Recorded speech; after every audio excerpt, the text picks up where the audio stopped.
Hiyo everyone, Kupanik speaking.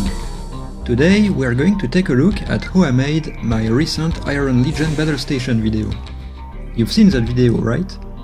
So the visuals of the video were made almost entirely in Blender. The video is made of 3 separate Blender files, each corresponding to a different shot.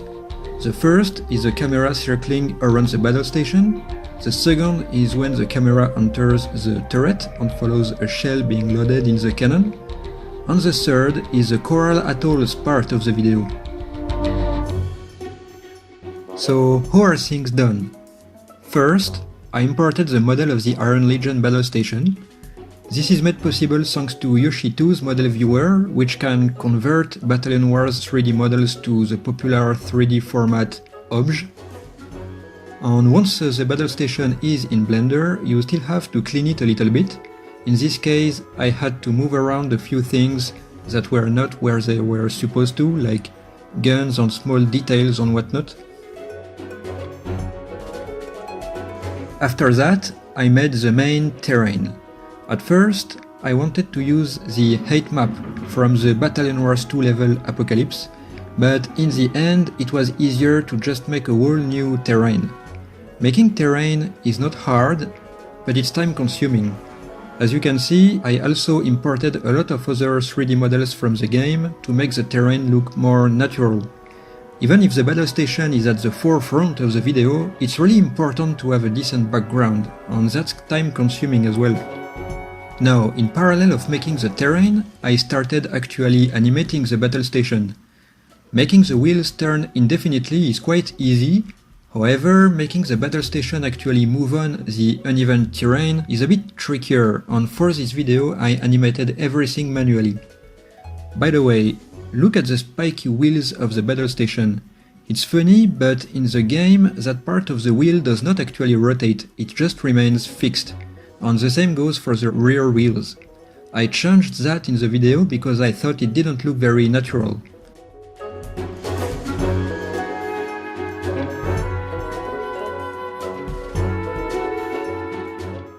Oh, and also, did you know, the battle station has cute small wheels under its belly. You never really see them in the video or even in the game for that matter, but these little wheels do exist. Anyway, I also imported some Iron Legion grunts to crew the battle station. At some point, I made a test render, but I immediately noticed that having immobile grunts in the vehicle looked quite unnatural. So I animated them, and that was really tricky, especially moving their arms in relation to moving the control handles. Oh, and by the way, in Battalion Wars 2, Legion grunts have little horns on their helmet, but I have only kept them for the battle station commander. Also, I actually used Battalion Wars 1 textures for the grunts and the turret, and that's why they're blue. And I used Battalion Wars 2 textures for the other grunts, and that's why they're green.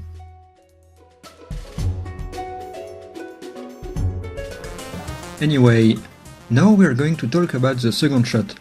Initially, the animation was supposed to end when the camera enters the cannon of the battle station. But while I was playing around with the animation, I noticed that this happened.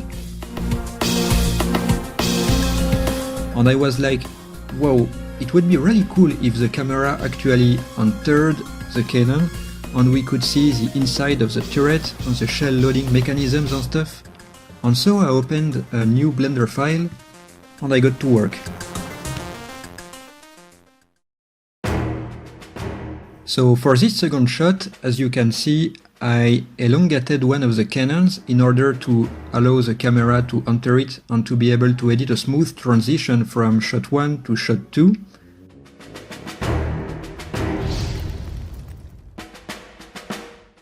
As you can see, it looks quite goofy from the outside, but you don't see that in the final render. Anyway, I added some details inside the turret, and I animated the actual shell being loaded, and then fired, and then the shell strikes the solar heavy tank. Also, it's not noticeable in the video, but the terrain here is not the same as it is in the first shot. I needed the solar heavy tank to be level with the battle station, so I made a whole new terrain just for that purpose. Thinking back, It was a bit dumb and I could have reused the first terrain and modified it a bit, but hey, it is what it is.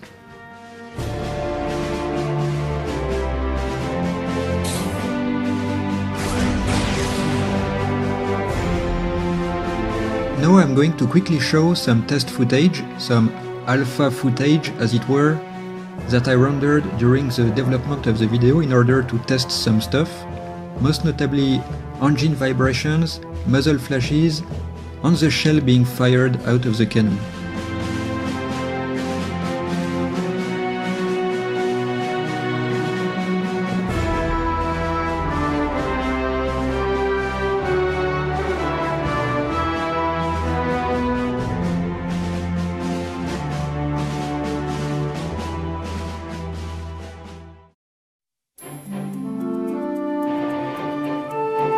Anyway, after that, the third part of the video takes place in the Coral Atolls, and of course we can see a Western Frontier battle station. Again, I had to make a whole new terrain for that part of the video, and for the Western Frontier battle station, I followed the same steps as for the Iron Legion battle station. As for the Frontier flag, I had a lot of trouble with the flag animation.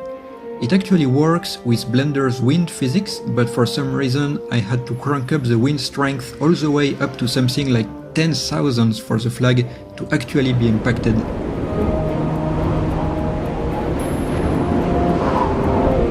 But what I'm really proud of is something you might not have noticed when you watch the video. See that glass of juice? I think it looks quite good. I'm really proud at how the lemon looks. Of course, it is just a cylinder with a random texture applied on it, but it looks a lot better than I would have expected. And have you seen those ice cubes? And look at the juice! It makes me thirsty just looking at it.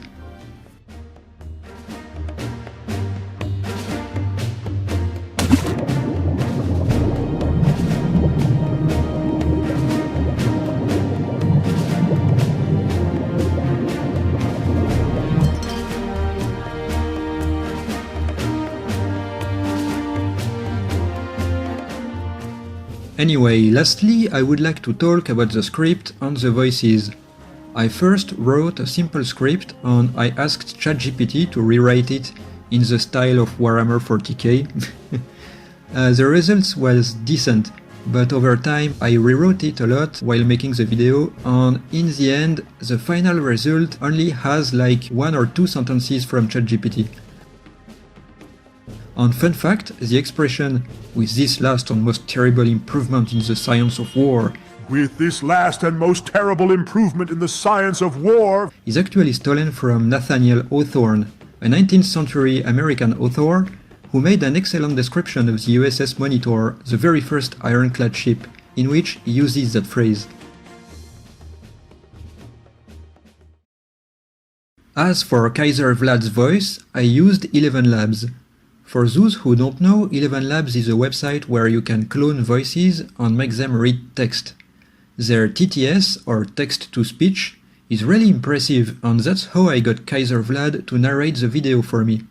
And by the way, when you generate voice clips, the prosody is not always what you want it to be, and so you have to regenerate voice clips several times until you get the result you want.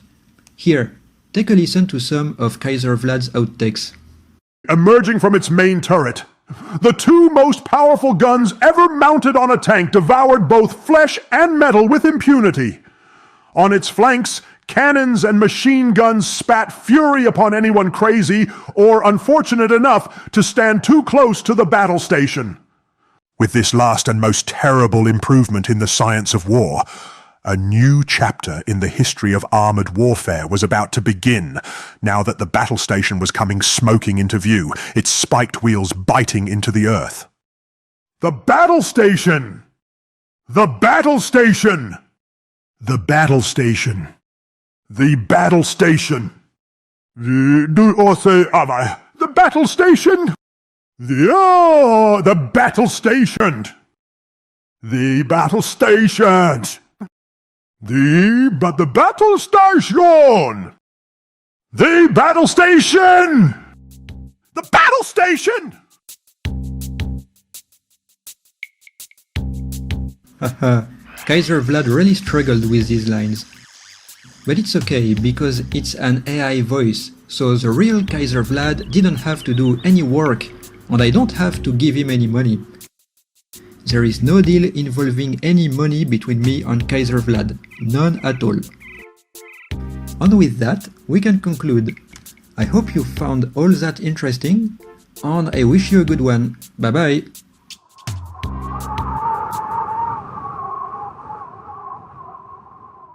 Greetings, Kupanik. Kaiser Vlad?